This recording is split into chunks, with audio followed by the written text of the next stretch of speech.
यदि हमेशा के लिए खुश रहना है तो 5 नियमों का जरूर पालन करना है. You have to follow 5 rules and regulations. एक तो पास्ट में जीना छोड़ो, दूसरा प्रेजेंट में जीना सीख जाओ, तीसरा भविष्य की चिंता छोड़ो, चौथा कंपैरिजन मत करो, और पांचवा मैं कल कर लूंगा. हर काम हम कल पे छोड़ देते हैं. आज करना सीख जाओ. कल किसने देखा. उसी तरह शरीर में 5 एलिमेंट्स. कौन से? फायर. अगर थंब है तो little finger water, easy to remember. Then air. Air है, पृथ्वी है. पृथ्वी है तो एयर है. एयर है तो पृथ्वी है. बिना ऑक्सीजन के आप जी सकते? And centre finger is your sky. 5 elements of your body. 5 तत्व आपके शरीर में. Fire, air, sky, earth and water. ये 5 एलिमेंट है हमारे शरीर में. अगर अग्नि इम्बैलेंस हो गई तो देख लेना, भोजन पचेगा नहीं, डाइजेस्टिव सिस्टम आपका खराब हो जाता है. उसके बाद एयर. अगर हवा नहीं है, लाइफ खत्म. ऑक्सीजन नहीं मिला, लाइफ खत्म. शरीर में पानी भर गया, वाटर अगर इम्बैलेंस हो गया, जल अगर जल तत्व इम्बैलेंस हो गया, पानी भर जाएगा, घट जाएगा. अर्थ, अगर धरती हिल गई, हमारे शरीर की पृथ्वी हिल गई, अगर शरीर इम्बैलेंस हो गया, vitamins, minerals, vitamin D, B12, ये सब की कमी आ जाए. सारे विटामिन जब गिर जाते तो समझ जाना पृथ्वी तत्व में कहीं ना कहीं कमी आ गई है. Your earth element has got disturb. और जब लगा कि स्काई एलिमेंट डिस्टर्ब हुई है, easy to understand. Calcium, potassium, magnesium, जितने भी शियम है ना, ये जब घट जाते हैं तब समझ जाना है कि हमारी स्काई एलिमेंट डिस्टर्ब हो गई है. आकाश तत्व डिस्टर्ब हो गया है. अब ये 5 को कैसे बैलेंस रखना है? मसाज ऑयल लेंगे, पूरी उंगलियों पे लगाएंगे. एक उंगली की जब आप मालिश करते हो, जब आप थंब की मसाज करते हो, तो what are you going to balance? You are going to balance your fire element. आप अपनी अग्नि तत्व बैलेंस कर रहे हो. जैसे आप रिंग फिंगर की मसाज करोगे, immediate you are going to balance your air. आप अपनी वायु को बैलेंस करो. वायु बढ़ गई, क्या होगा? थॉट्स बढ़ने लग जाएंगे, भागने लग जाएंगे, आपके विचार दौड़ने लगते हैं. नेगेटिव है या पॉजिटिव हो तो बात की बात है, लेकिन हमारे विचार भागने लगते हैं. अगर स्काई एलिमेंट डिस्टर्ब हो गया, अगर आकाश तत्व डिस्टर्ब हो गया, सारे शियम नीचे गिर जाएंगे, सारे के सारे विटामिन्स नीचे गिर जाएंगे अगर पृथ्वी अर्थ एलिमेंट डिस्टर्ब हो जाता है. और अगर वाटर इम्बैलेंस हो गया, जल तत्व अगर इम्बैलेंस हो जाता है, तो शरीर में पानी की या तो मात्रा बढ़ जाई या तो फिर घट गई. या तो पानी की मात्रा बढ़ जाती है या फिर घट जाती है. और कोई भी काम कल पे हम छोड़ेंगे नहीं, उसको बैलेंस करते हुए आज में ही पूरा कर देंगे.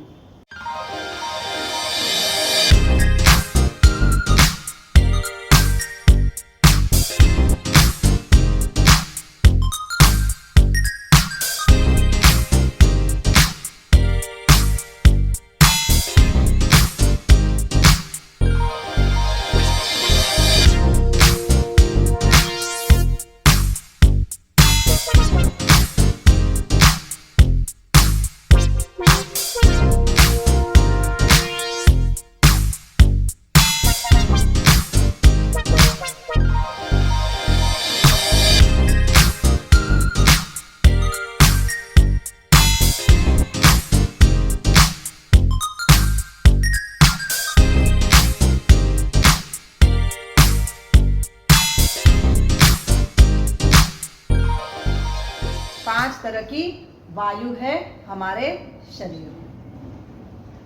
उड़ान वायु जो हमारे थ्रोट से लेके ब्रेन तक जाती है, उड़ान वायु। थ्रोट से लेके ब्रेन तक ऑक्सीजन सप्लाई करता है आपका उड़ान वायु। अगर ऑक्सीजन की कमी हो गई, दिमाग उल्टा पुल्टा बात करना शुरू कर देगा, सामने वाले को याद नहीं रख पाएगा। B12 की कमी, विटामिन डी की डेफिशिएंसी, कैल्शियम की डेफिशिएंसी जो ब्रेन को चाहिए था, सारे न्यूट्रिएंट्स नीचे चले जा रहे हैं। तो उड़ान वायु आपकी है थ्रोट से लेके ब्रेन तक होती है उड़ान वायु। दूसरी प्राण वायु, chest, this area belongs to your prana vayu. श्वास खींचो, कहाँ महसूस हुई? लंग्स में महसूस हुआ, यह नीचे की तरफ जा रहा है। प्राण वायु नीचे की तरफ में जा रही है, उड़ान वायु नीचे से ऊपर जा रही थी थ्रोट टू ब्रेन, अब हो गई हमारी प्राण वायु। अगर ऑक्सीजन ही नहीं जाएगा क्या होगा? Very simple. तो प्राण वायु का रहना कितना जरूरी है। तीसरा है समान वायु जो आपके चेस्ट के नीचे से लेके नाभि के बीच तक, नाभि के ऊपर लेकिन चेस्ट से नीचे है, जो आपके डाइजेस्टिव सिस्टम के लिए वर्कआउट करता है, जो एनर्जी फ्लो करता है आपके डाइजेस्टिव सिस्टम। उसके बाद है व्यान वायु। व्यान वायु ईच एंड एवरी पोर में होता है व्यान वायु। आपके एक एक सेल में ऑक्सीजन, न्यूट्रिएंट्स, विटामिन्स सप्लाई करने का काम करता है व्यान वायु। और पांचवा है अपान वायु। अपान वायु अगर डिस्टर्ब हो गया, आपका पूरा डाइजेस्टिव सिस्टम डिस्टर्ब हो जाएगा। Constipation, bloating, gas, acidity, nausea sensation और फिर सिवियर माइग्रेन, ये सारे के सारे अगर अपान वायु रिवर्स आ गई, जो सबसे नीचे होनी चाहिए थी, अगर वो ऊपर आना शुरू हो गई, तो ये सारे बीमारियों के आप शिकार हो जाते हो। आपका लीवर, आपका लार्ज इंटेस्टाइन, स्मॉल इंटेस्टाइन, आपकी किडनी, ये सब बिगड़ने लग जाती है बिकॉज ऑफ अपान वायु। अगर इम्बैलेंस हो गया आपका अपान वायु, तो इमीडिएट देख लेना इंडाइजेशन शुरू हो जाएगी, गैस होना शुरू हो जाएगा, ब्लोटिंग होना शुरू हो जाएगा। एंड मेल, अगर मेल में देखा जाए, पुरुषों में देखा जाए, तो नपुंसकता जो होती है वो मेल में क्रिएट हो जाती है। अर्ली एजेक्शन की प्रॉब्लम आ जाती है मेल के अंदर अगर अपान वायु बहुत इम्बैलेंस हो जाता है। अगर अपान वायु अगर बहुत बुरी तरह से अगर इफेक्ट कर गया, तो मेल के अंदर सीमेन रिपोर्ट्स बहुत ही खराब आएंगे। अगर फीमेल के अंदर देखा जाए तो सारे ओवरीज में डिस्टर्बेंस आ जाएगी, पीसीओडी, पीसीओएस, फाइब्रॉइड, ये सब क्रिएट हो जाता है जस्ट बिकॉज ऑफ अपान वायु। बड़े बड़े पीरियड में क्लॉट गिरने लगते हैं, इडली की साइज जितने बड़े बड़े क्लॉट्स गिरते हैं जस्ट बिकॉज ऑफ अपान वायु, अगर ये इम्बैलेंस हो जाता है। प्री मेनस्ट्रुअल सिंड्रोम, मेनस्ट्रुअल क्रैम्प, पेन होने लग जाता है लोअर एब्डोमेन में पीरियड के वक्त, आपके पैरों में कटिंग पेन्स आने लग जाता है, टेयरिंग पेन्स होने लग जाता है, दैट इज बिकॉज ऑफ अपान वायु। अगर ये इम्बैलेंस हो गई, मेल एंड फीमेल ऑर्गन दोनों बिगड़ जाते हैं, इनफर्टिलिटी इश्यू शुरू हो जाती है। तो हमारा काम अपान वायु को बहुत ही जितना हो सके बैलेंस में रखना है। अपान वायु अगर बैलेंस है, दैट इज द बेस। अगर वो एलिमेंट ठीक तरह से चल रहा है, अगर वो वायु बराबर है, तो उसके ऊपर की व्यान वायु, उसके ऊपर की समान वायु, उसके ऊपर की हमारी प्राण वायु, और उसके ऊपर की जो वायु है दैट इज योर उड़ान वायु। तो ये सब बैलेंस हो जाता है। सबको एक साथ बैलेंस रखना बहुत जरूरी है। अपान वायु, अपान वायु मुद्रा, centre finger and your ring finger. अर्थ, आपकी जो रिंग फिंगर है वो क्या है? अर्थ है। तो अर्थ एलिमेंट बैलेंस होना बहुत जरूरी है, क्योंकि सारे के सारे आपके टिश्यू, आपके मसल, आपका ऑक्सीजन लेवल और आपके पूरे के पूरे मसल्स जो है इसी के ऊपर डिपेंड करते हैं। सारा का सारा विटामिन इसी की वजह से क्रिएट होता है बिकॉज ऑफ अर्थ एलिमेंट। तो हमने क्या किया, उसको थंब से जोड़ दिया और उसके बाद हो गया हमारा centre finger. Centre finger vitamin D, calcium, magnesium, potassium, ये सारे जितने भी विषय क्रिएट हो रहे हैं ना, just because of centre finger. तो हमारी ring finger, centre finger and the power house अग्नि, ये तीनों को मिला देना है। जब आप ये तीनों को मिला देते तो कौन सी मुद्रा बन गई? अपान वायु मुद्रा।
अ female who is pregnant 8 months तक ये मुद्रा ना करें। 9th मंथ में जो भी फीमेल कंसीव कर चुकी है और 9th मंथ स्टार्ट हो चुका है तो अपान वायु मुद्रा जैसे ही करना शुरू करेंगे, 1 महीना करेंगे, very smoothly she will deliver a child without any pain, बिना किसी दर्द के आराम से डिलीवर कर सकती है विद अपान वायु मुद्रा। तो सुबह 15 मिनट, शाम में 15 मिनट, 2 बार अगर करते हैं तो this is the best mudra for a female who is going to start with 9th month. C section की ज़रूरत नहीं पड़ती है अगर अपान वायु मुद्रा कर लेती है वो सुबह और शाम, लेकिन 8 महीने तक नहीं करना है।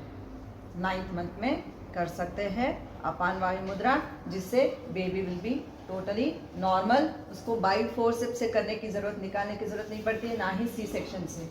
Very smoothly she will have a normal delivery if she goes with अपान वायु मुद्रा।